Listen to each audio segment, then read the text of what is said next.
सरकार लाई है विद्यार्थियों के लिए डिजिटल लाइब्रेरी। बच्चों के उज्जवल भविष्य के लिए बिहार सरकार है सदा अग्रसर और तैयार। कक्षा 1 से कक्षा 12 तक की सभी पाठ्य पुस्तक पूरक सामग्री एवं वीडियो अब शिक्षा विभाग बिहार सरकार द्वारा विकसित पोर्टल पर है उपलब्ध।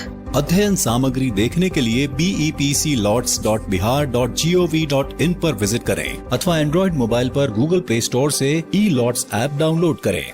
शिक्षकों, अभिभावकों एवं बच्चों से अनुरोध है कि इस लाइब्रेरी का अधिक से अधिक लाभ उठाएं और अपनी पढ़ाई जारी रखें।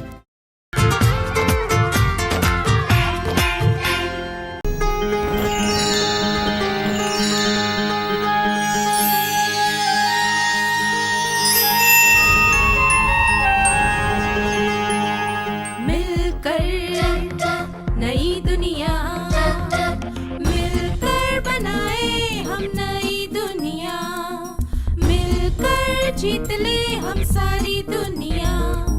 बीच हमें आज बोने दो, रोज उसे थोड़ा बढ़ने दो, छू लेंगे आकाश हम, मन के विचार हकीकत बने, सिद्धि फल से आनंद देंगे, कोशिश कर बढ़े, सोच बुलंद करे।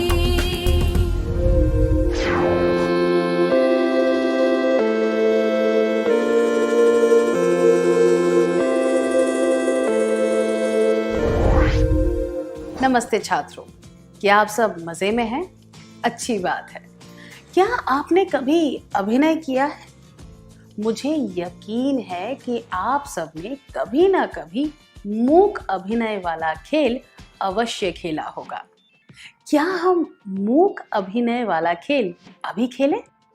मुझे 2 छात्र चाहिए। मैं आपको कुछ कार्ड्स दूंगी जिसमें शब्द लिखे होंगे। कार्ड पढ़ने के बाद आपको उसका अभिनय करके दिखाना है। सामने बैठे छात्रों को आपके अभिनय के आधार पर यह अनुमान लगाना है कि आप क्या बात करने की कोशिश कर रहे हैं। याद रहे, आपको कुछ भी बोलना नहीं है, केवल चेहरे के भावों और इशारों का प्रयोग करना है। ठीक है? क्या हम शुरू करें? स्वेच्छा से 2 छात्र यहाँ आ जाएं।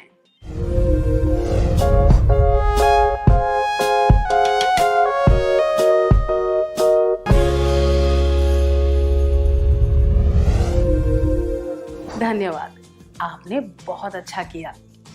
क्या आप सही अंदाजा लगा पाए कि किस बात का अभिनय किया जा रहा था? आज रात बारिश होने वाली है। मैंने कल सुबह एक समोसा खाया था। हमारे बगीचे में एक फूल खिला है। मेरी पोशाक सुंदर है क्या?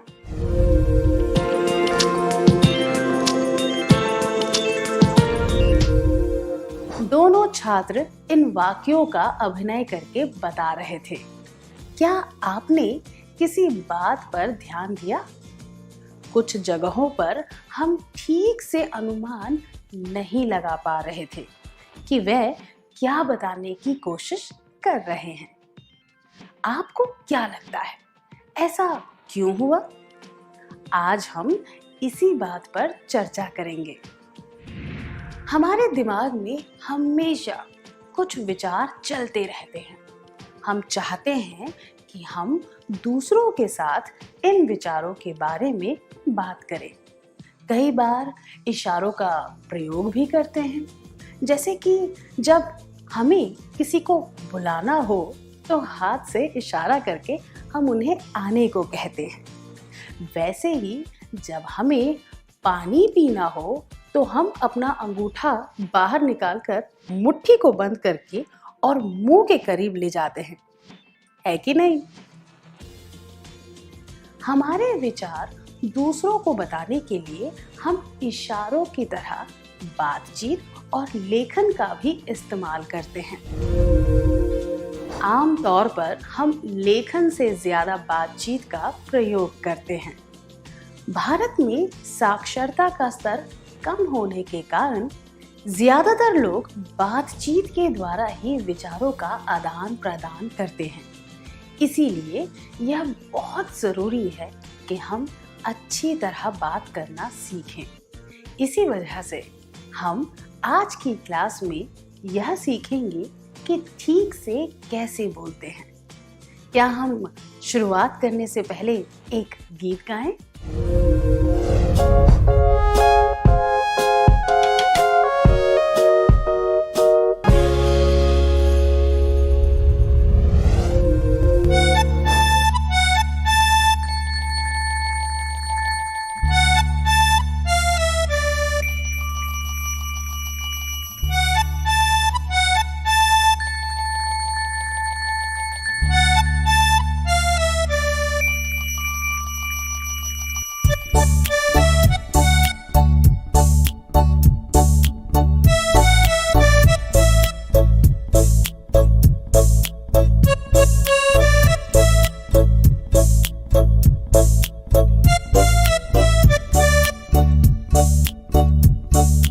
बोल बोल बोल औरों को सरा के बोल, बोल बोल बोल तू अर्थपूर्ण बोल, बोल बोल बोल गर बात सत्य हो मेरी आंखों में देख के बोल, मेरी आंखों में देख के बोल, बोल बोल बोल औरों को सरा के बोल, बोल बोल बोल तू अर्थपूर्ण बोल, बोल बोल बोल गड़बड़ भी ना बोल, स्पष्ट बातें बोल तू स्पष्ट बातें बोल, बोल बोल बोल औरों को सरा के बोल, बोल बोल बोल तू अर्थपूर्ण बोल, बोल बोल बोल शब्द अच्छी तरह करना प्रिय बोल, तू करना प्रिय बोल, बोल बोल बोल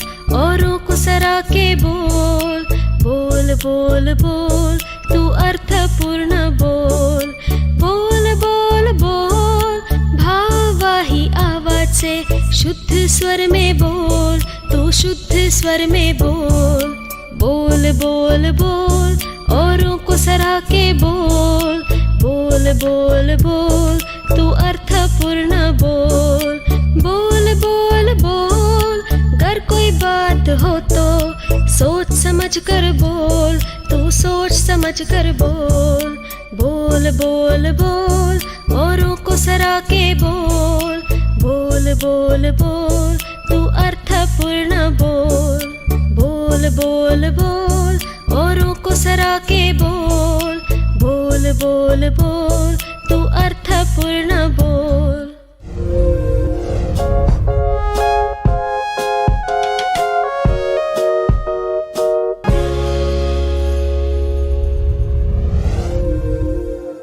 बहुत बढ़िया गाया। क्या आपने ध्यान दिया कि यह गीत किस बारे में था? हमें नजरें मिलानी चाहिए, हमें स्पष्ट तरीके से ऐसे बोलना चाहिए कि सामने वाले को सुनाई दे। हमें अपनी आवाज में आवश्यकता अनुसार परिवर्तन लाना चाहिए, हमें सोच कर बोलना चाहिए। संक्षेप में कहें तो इस गीत में वे सब बातें बताई गई हैं जो हम आज सीखेंगे। क्या हम इनके बारे में एक एक करके चर्चा करें? मुझे 2 छात्र चाहिए जो स्वेच्छा से आना चाहते हो। क्या आप कृपया आगे आएंगे? आप दोनों को स्कूल के बारे में 5 वाक्य बोलने हैं।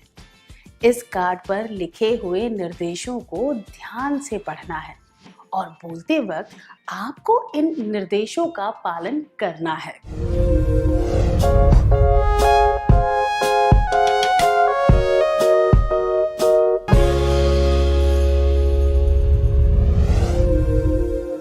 बढ़िया किया, शुक्रिया। आप अब अपनी जगह पर वापस जा सकते हैं। आपने क्या देखा? क्या आपने ध्यान दिया कि ये दोनों कैसे बोल रहे थे? कौन से छात्र की बोली सुनने में बेहतर थी? हाँ, पहले छात्र की। क्यों? पहले छात्र की आवाज स्पष्ट थी और अच्छी तरह सुनाई दे रही थी। दूसरे के बारे में आप क्या कहेंगे? वह फुसफुसा कर बोल रहा था, धीमे बोल रहा था, इसीलिए आप ठीक से सुन नहीं पाए कि वह क्या बोल रहा है। अगर हम इस तरह बोलेंगे तो क्या श्रोता हमारी बात समझ पाएंगे? तो हमें कैसे बोलना चाहिए?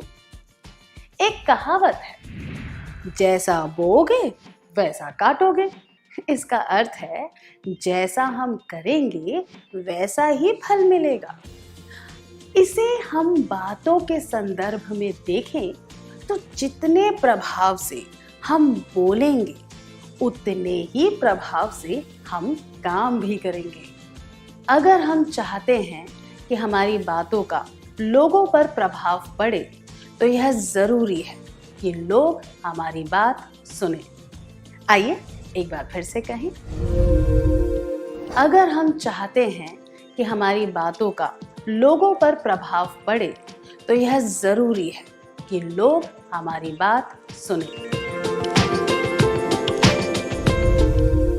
अगर लोग हमें सुनने आएंगे तो यह जरूरी है कि वे हमारी बातों पर पूरा ध्यान दें, उनका ध्यान हम पर रहे। इसके लिए हमें क्या करना होगा? हमें अच्छी तरह बोलना होगा। भाषा ध्वनियों से बनती है। बोलते वक्त हमारी ध्वनि स्पष्ट होनी चाहिए और लोगों को सुनाई देनी चाहिए।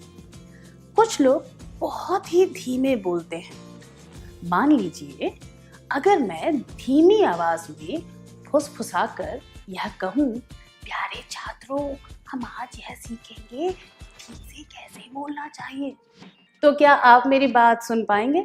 नहीं सुन पाएंगे। अगर आप मुझे ठीक से नहीं सुन पाएंगे तो आपका ध्यान मेरी तरफ नहीं रहेगा। हम धीमी आवाज में कब बोलते हैं? किसी नई और अनजान जगह पर हम डर की वजह से या शर्माकर धीमी आवाज में बोलते हैं। डर से भरी आवाज में बोलने से यह पता चल जाता है कि हम में आत्मविश्वास नहीं है। पर इसका यह मतलब नहीं कि हमें जोर से या चिल्लाकर बोलना चाहिए।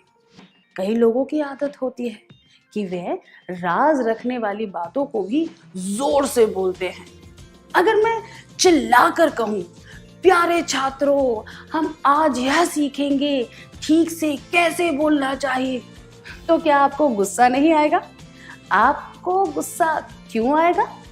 क्योंकि जब कोई चिल्लाता है तो दूसरों को परेशानी होती है।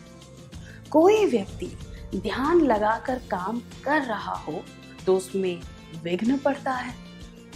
जब आप जोर से बोलते हैं तो सुनने वालों को भी अच्छा नहीं लगता और वे तेज आवाज सुनकर घबरा भी सकते हैं।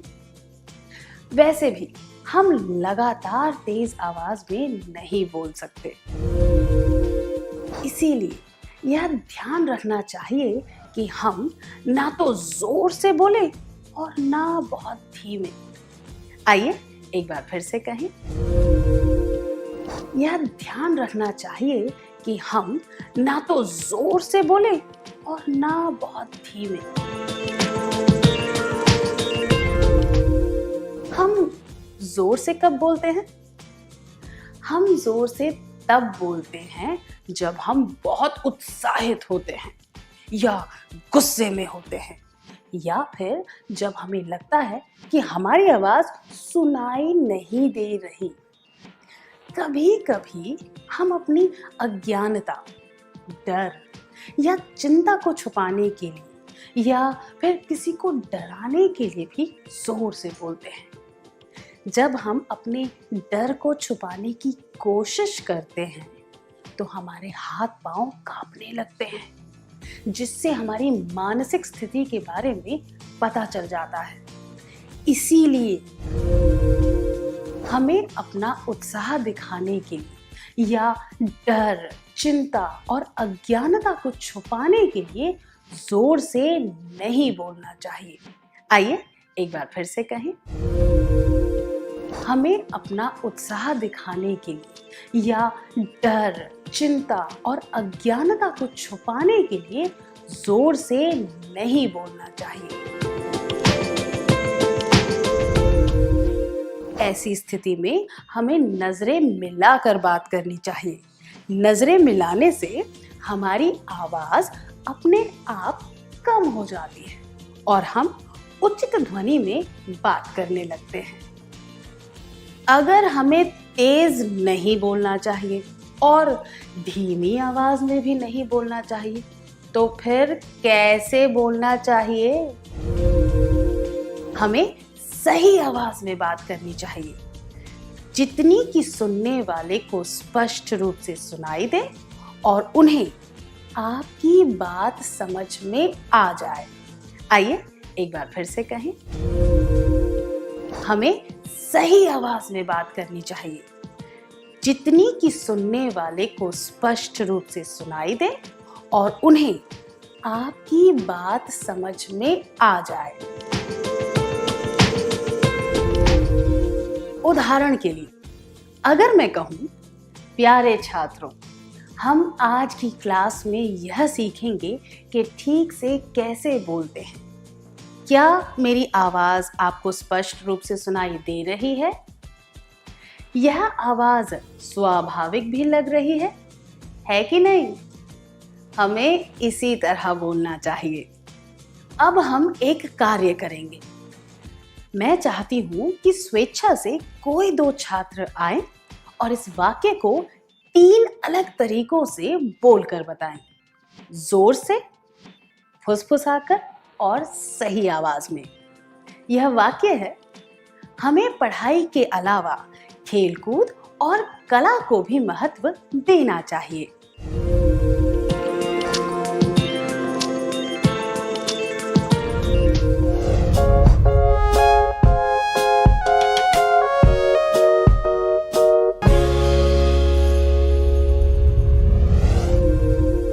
शुक्रिया। कृपया अपनी जगह पर वापस चले जाइए। क्या आपने ध्यान दिया है कि उचित ध्वनि में बोलने पर हमारी आवाज सुनने में अच्छी और स्वाभाविक लगती है? तो फिर बोलने का सही तरीका क्या है? धीमे से, जोर से या फिर सही ध्वनि में? हमें ना तो धीमे से बोलना चाहिए, ना ही जोर से बोलना चाहिए, बस सही आवाज में बोलना चाहिए। आइए फिर से कहें। हमें ना तो धीमे से बोलना चाहिए, ना ही जोर से बोलना चाहिए, बस सही आवाज में बोलना चाहिए। हमने देखा कि उचित आवाज में बोलना कितना महत्वपूर्ण होता है। हमें सही तरीके से बोलने के बारे में अभी कुछ और बातें भी सीखनी है।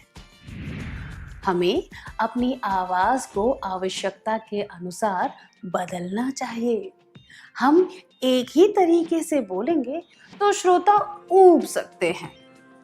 अगर मैं यह वाक्य, प्यारे छात्रों, हम आज की क्लास में यह सीखेंगे कि ठीक से कैसे बोलते हैं, ऐसे नीरस तरीके से बोलूं, तो क्या आप मुझे सुनना चाहेंगे? क्या लोग ऐसी बात पर ध्यान देंगे जो उन्हें बिल्कुल भी उत्साहित ना करे? निश्चित रूप से नहीं। सही है ना? इसीलिए हमें एक ही तरीके से नीरस आवाज में बात नहीं करनी चाहिए। आइए एक बार फिर से कहें। हमें एक ही तरीके से नीरस आवाज में बात नहीं करनी चाहिए। अगर हमें एक ही तरीके से नहीं बोलना है तो हमें कैसे बोलना चाहिए? हमें अपनी आवाज को बदलकर बोलना चाहिए। आवाज को बदलने के क्या अर्थ है? अपनी आवाज की प्रबलता को ऊंचा या नीचा करने को बदलना कहते हैं। अगर मैं यह वाक्य, प्यारे छात्रों, हम आज की क्लास में यह सीखेंगे कि ठीक से कैसे बोलते हैं, ऐसे कहूं तो क्या आप परेशान नहीं होंगे? यह सुनने में थोड़ा विचित्र भी लगेगा, है ना? इसीलिए बिना जरूरत के अपनी आवाज को ऊंचा या नीचा करना भी उचित नहीं होता। आइए एक बार फिर से कहें, बिना जरूरत के अपनी आवाज को ऊंचा या नीचा करना भी उचित नहीं होता। ठीक है, हम अपनी भावनाओं को बोलकर बताते हैं, इसीलिए हमारी आवाज भी भावनाओं के अनुसार होनी चाहिए।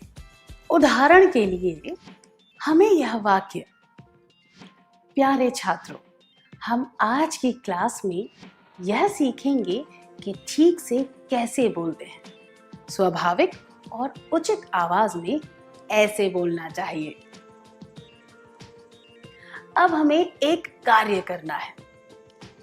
मैं चाहती हूं कि आप दोनों यहां आकर यह करके दिखाएं कि आवाज को सही और गलत, मतलब अनुचित तरीके से कैसे बदलते हैं।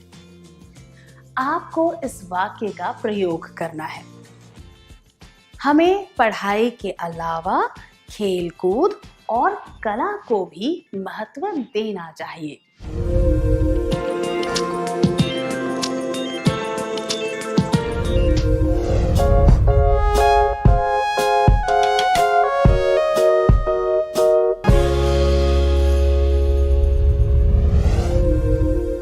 आपने बहुत अच्छा किया।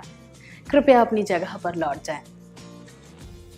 क्या आप यह सोच रहे हैं कि हर कोई अपनी आवाज को उचित तरीके से कैसे बदल सकता है? क्या हम एक क्रियाकलाप के द्वारा इस प्रश्न का उत्तर खोजें? मैं अपने हाथ ऐसे रखूंगी। जब मैं अपने हाथ ऐसे करूं तो आपको चुप हो जाना है। जब मैं अपने दाहिने हाथ को ऊपर उठाऊं तब आपको अपनी आवाज ऊंची करते हुए आ कहना है। जब मैं अपना दाहिना हाथ नीचे करने लगूं तब आपको भी अपनी आवाज नीची करनी है।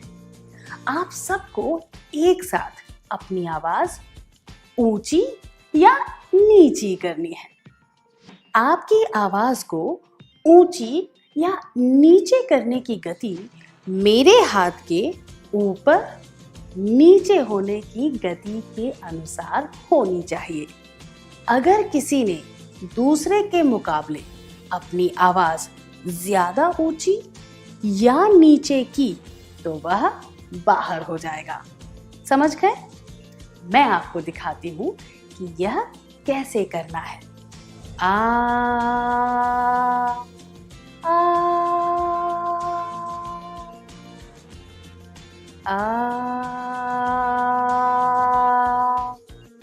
आ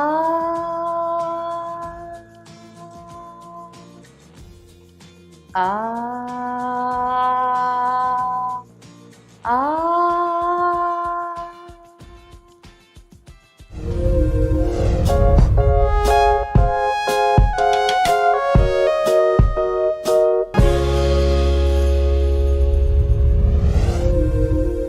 आपको ये खेल कैसा लगा? क्या आपको मजा आया? तो अब से आप बोलते वक्त क्या करेंगे? जहां तक हो सके एक जैसी आवाज में ना बोले और अपनी आवाज को आवश्यकता के अनुसार बदलने की कोशिश करें। हमें बोलते वक्त क्या करना चाहिए? बोलते वक्त हमें आवश्यकता के अनुसार और स्वाभाविक रूप से अपनी आवाज में परिवर्तन लाना चाहिए। आइए एक बार फिर से कहें। बोलते वक्त हमें आवश्यकता के अनुसार और स्वाभाविक रूप से अपनी आवाज में परिवर्तन लाना चाहिए।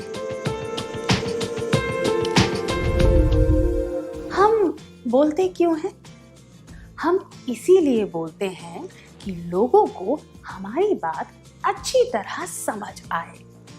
तो हमारी भाषा कैसी होनी चाहिए? हमारी भाषा स्पष्ट होनी चाहिए। भाषा को स्पष्ट बनाने के लिए यह बात स्पष्ट होनी चाहिए कि हम क्या बोलने वाले हैं। जब हम स्पष्ट हो जाएं कि हम क्या बोलने वाले हैं, तो हमें सीधे और सरल तरीके से बात करनी चाहिए। अगर हमारी बात सरल, सीधी और स्पष्ट नहीं होगी, तो इससे ना केवल समय बिगड़ेगा, बल्कि आपकी बात का सही असर भी नहीं होगा। कल्पना कीजिए कि आपने अपने दोस्त से पूछा कि वह गर्मी की छुट्टियों में कहाँ गया था, और उसने यह जवाब दिया, हमारी स्कूल में 1 मई से छुट्टियां हुई। हमने दिल्ली जाने का कार्यक्रम बनाया, पर मेरी माँ को दफ्तर से छुट्टी नहीं मिली, इसलिए मेरे पापा ने मुझे मेरी नानी के घर जाने को कहा। पर मेरी नानी मेरे मामा जी के घर जयपुर गई हुई थी, इसीलिए मेरी माँ ने कहा कि मुझे मेरी बुआ के घर जाना चाहिए। मैंने सब तैयारी कर ली थी, पर मेरी बुआ अपनी सहेली के घर छुट्टियां मनाने गई हुई थी, इसीलिए मेरे पापा ने सोचा कि मुझे मेरी मौसी के घर जाना चाहिए। पर मेरी मौसी एक ही जगह रहकर ऊब गई थी, इसीलिए वह छुट्टियों में हमारे घर आ गई। यहाँ पर आपका दोस्त क्या कहना चाहता है? वह कहना चाहता है कि उसने अपनी छुट्टियां घर पर ही बिताई और वह कहीं पर भी नहीं गया। सीधी बात बताने की जगह वह घुमा फिरा कर बोल रहा था। इससे क्या हुआ? आप चक्कर में पड़ गए।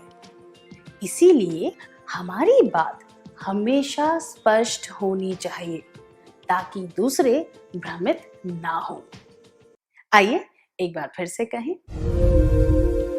हमारी बात हमेशा स्पष्ट होनी चाहिए ताकि दूसरे भ्रमित ना हो। क्या अब हम एक कार्य करें? मुझे 2 छात्र चाहिए जो यहाँ आकर बताएंगे कि घुमा फिरा कर अस्पष्ट बात कैसे बोलते हैं। आपको यह बात बतानी है, मेरे मामा जी ने मुझे चित्र बनाना सिखाया।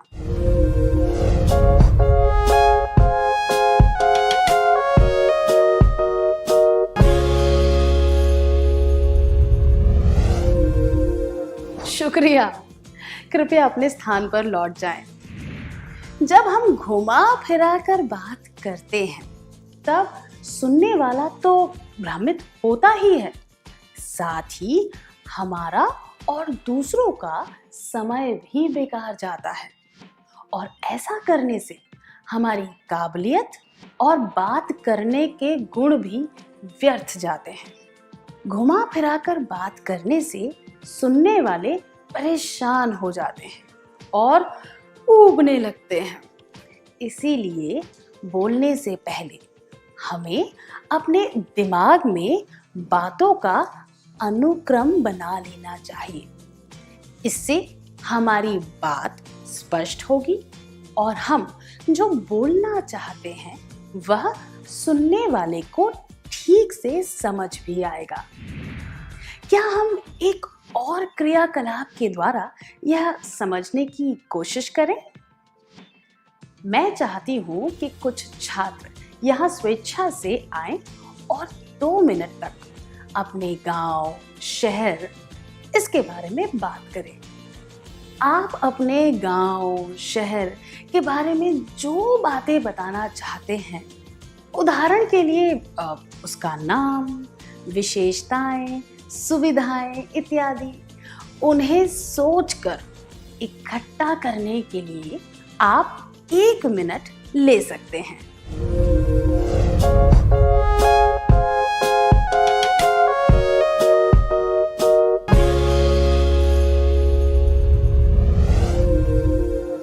बहुत बढ़िया किया। आप सब कृपया अपनी जगह पर वापस चले जाइए। हमने अभी क्या देखा?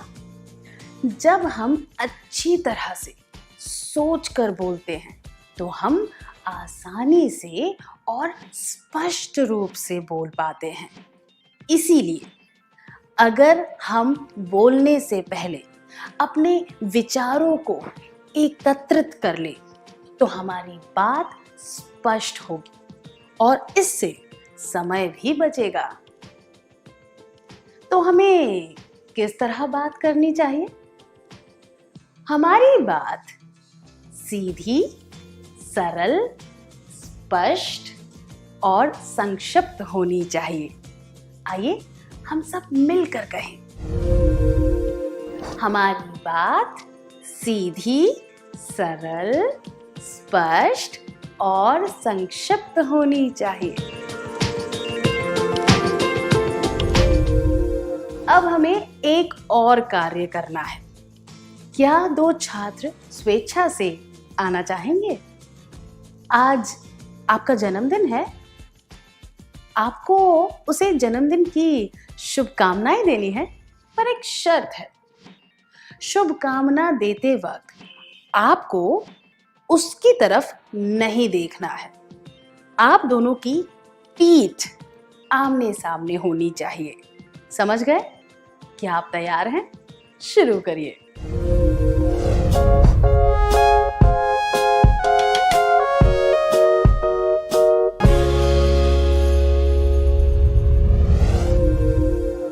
धन्यवाद। आप अपनी जगह पर वापस जा सकते हैं। आपने क्या देखा? जब आप नजरें मिलाए बिना जन्मदिन की शुभकामनाएं देने की कोशिश कर रहे थे तो उसमें सही भावना नहीं आ रही थी। वह बेअसर लग रहा था। ऐसा लग रहा था कि आप बिना मन के कह रहे हैं। सही है? तो यह जाहिर सी बात है कि हमें नजरें मिलाना जरूरी होता है। इधर उधर देखने से भी हमारा ध्यान बट जाता है और हम जो कह रहे हैं उस पर असर पड़ता है। क्या आप दूसरों से बात करते वक्त उनसे नजरें मिलाएंगे? दूसरों से बात करते वक्त या उनकी बात सुनते वक्त हमें नजरें जरूर मिलानी चाहिए। आइए एक बार फिर से कहें। दूसरों से बात करते वक्त या उनकी बात सुनते वक्त हमें नजरें जरूर मिलानी चाहिए। हमने आज की क्लास में जो कुछ भी सीखा, क्या उसे संक्षेप में एक बार देख लें? मैं कुछ छात्रों का नाम लूंगी। उन्हें उदाहरण के साथ एक मुख्य बात याद करके बतानी होगी। ठीक है?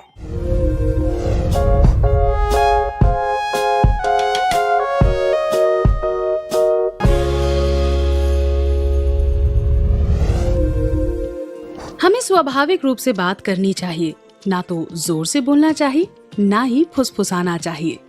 हमें एक जैसे तरीके से बात नहीं करनी चाहिए, बल्कि आवश्यकता के अनुसार अपनी आवाज में बदलाव लाना चाहिए। हमारी बात सीधी, सरल, स्पष्ट और संक्षिप्त होनी चाहिए। दूसरों से बात करते वक्त या उनकी बात सुनते वक्त हमें नजरें जरूर मिलानी चाहिए।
मेरा भी बच्चा बेखौफ दुनिया में आ सकता है।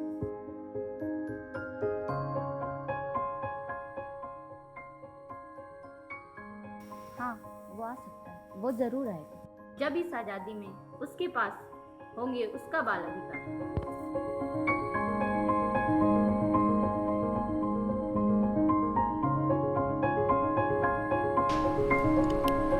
हंसती खिलखिलाती अंधेरे में पलती है जिंदगी, उसी अंधेरे में सुकून से सोती है जिंदगी। पर इस उजाले में आने से डरती है जिंदगी, शायद माँ के साथ का वादा सुन बेखौफ दुनिया में कदम रखती है जिंदगी, कदम रखती है जिंदगी, कदम रखती है जिंदगी।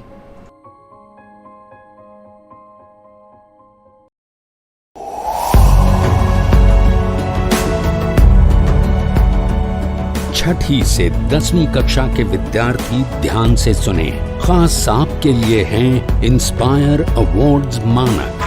TST और NIF द्वारा हर साल हो रहे इंस्पायर अवार्ड्स मानक के पहले राष्ट्रीय पुरस्कार विजेता हैं। विजेता आप भी हो सकते हैं। इसलिए किसी भी क्षेत्र में साइंस और टेक्नोलॉजी पर आधारित अपने इनोवेटिव आइडियाज के साथ तैयार हो जाइए। जानते हैं ना, आप में से 1 लाख स्टूडेंट्स को 10-10 हजार रुपए मिलेंगे अपने आइडियाज को प्रोटोटाइप बनाने के लिए। उसके बाद दुनिया सराहेगी आपका हुनर जब पहुंचेगा आपका आइडिया लोगों तक प्रोडक्ट के रूप में। तो अपने ओरिजिनल इनोवेटिव आइडियाज को स्कूल में जमा करें। बेस्ट आइडियाज आगे बढ़ाए जाएंगे ऑफिशियल वेबसाइट पर, और हाँ, जल्दी आज ही जमा करें। So good luck with inspire awards मानक।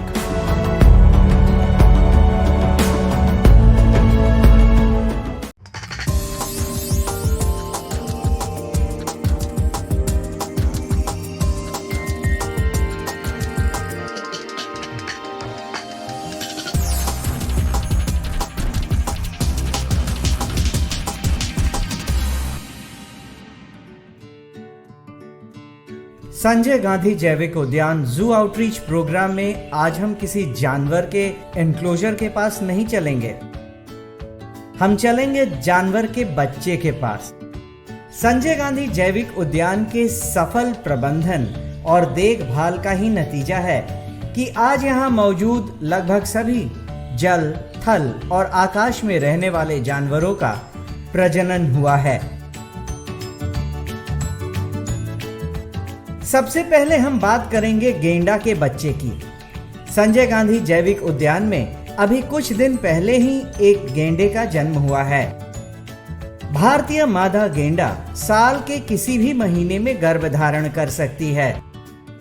16 से 18 महीने गर्भधारण के बाद मादा गेंडा सामान्यतः एक बार में एक बच्चे को जन्म देती है और फिर 3 साल के बाद दूसरे बच्चे के जन्म के लिए तैयार हो जाती है। जन्म के समय नवजात शावक का वजन लगभग 40 से 50 किलोग्राम तक का होता है। जन्म के कुछ घंटों के बाद नवजात शावक न सिर्फ जमीन पर चलने फिरने लगते हैं बल्कि पानी में तैरने भी लगते हैं।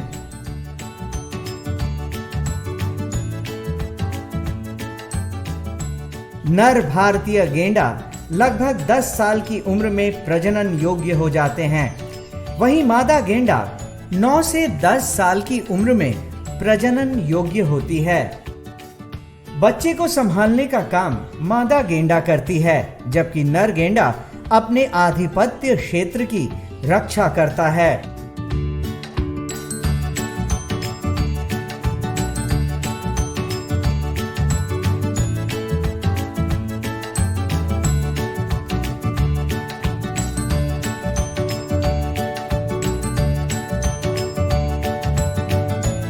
भारतीय गेंडा लगभग 10 साल की उम्र में प्रजनन योग्य हो जाते हैं। वहीं मादा गेंडा 9 से 10 साल की उम्र में प्रजनन योग्य होती हैं। गेंडे के बच्चे के बाद अब हम चलेंगे जिराफ के बच्चे के पास। संजय गांधी जैविक उद्यान में अभी जिराफ का एक बच्चा है। इसका जन्म भी संजय गांधी जैविक उद्यान में ही हुआ है। 13 से 15 महीनों के गर्भधारण के बाद मादा जिराफ एक बार में एक बच्चे को जन्म देती है। दुनिया का सबसे लंबा जानवर जिराफ जन्म के समय 1.8 मीटर लंबा होता है और जन्म के समय इनका वजन लगभग 90 से 110 किलोग्राम तक होता है। इसके जन्म के समय इनकी मां यानी मादा जिराफ सामान्यतः खड़ी रहती है और जन्म के कुछ ही घंटों के अंदर जिराफ के बच्चे चलने फिरने लगते हैं। ये नवजात शावक 3 से 4 साल के बाद प्रजनन योग्य हो जाते हैं और मादा जिराफ साल के किसी भी महीने में गर्भधारण कर सकती है।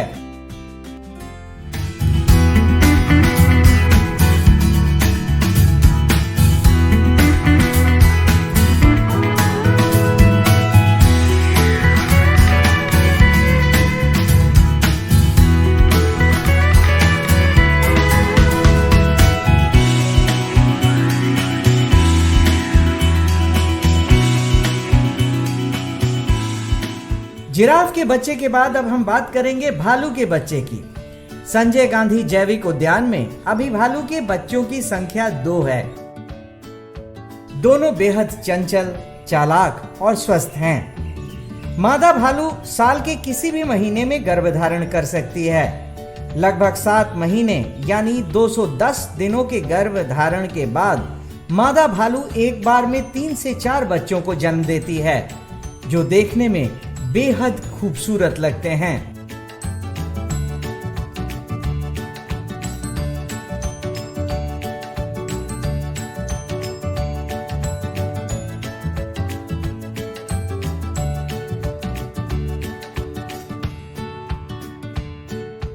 जन्म के समय बच्चे का वजन लगभग 700 ग्राम से 100 किलोग्राम तक होता है। साथ ही जन्म के 1.5 से 2 महीने के बाद नवजात शावक चलने फिरने लगते हैं। भालू के बच्चे जन्म के 3 से 4 साल के बाद प्रजनन योग्य हो जाते हैं।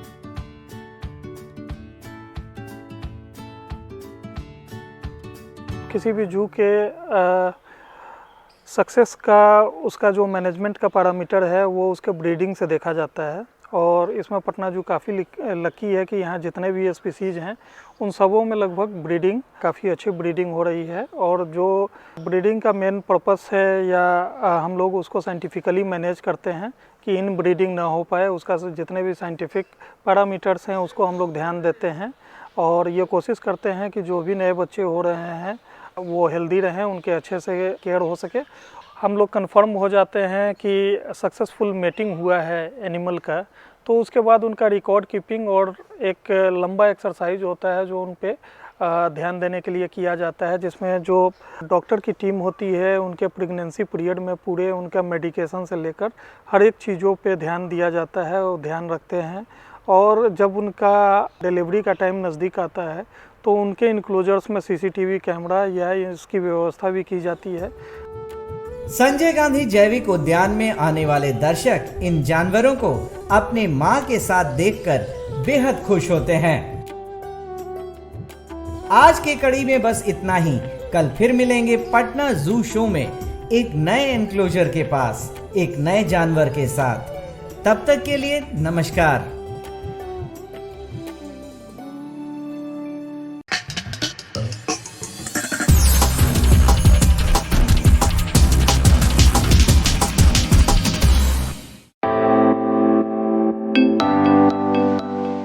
नए आइडियाज और इनोवेशन को आगे बढ़ाने का दुनिया का सबसे बड़ा मंच है इंस्पायर अवार्ड्स मानक, जहां कक्षा 6 से 10 तक के छात्र साइंस और टेक्नोलॉजी से संबंधित अपने आइडियाज और इनोवेशन को देश दुनिया तक पहुंचाने का मौका पा सकते हैं। स्कूल के माध्यम से जल्द अपने आइडिया को इंस्पायर अवार्ड मानक के वेब पोर्टल पर जमा करवाएं और अपने इनोवेटिव यात्रा की शुरुआत करें। ये करेगा आपके सपनों को साकार और एक नए नवसर्जक भारत का निर्माण। इंस्पायर अवार्ड्स मानक, इंस्पायरिंग इनोवेटर्स ऑफ टुमारो। ज्यादा जानकारी के लिए www.inspireawards-bst.gov.in पर जाएं।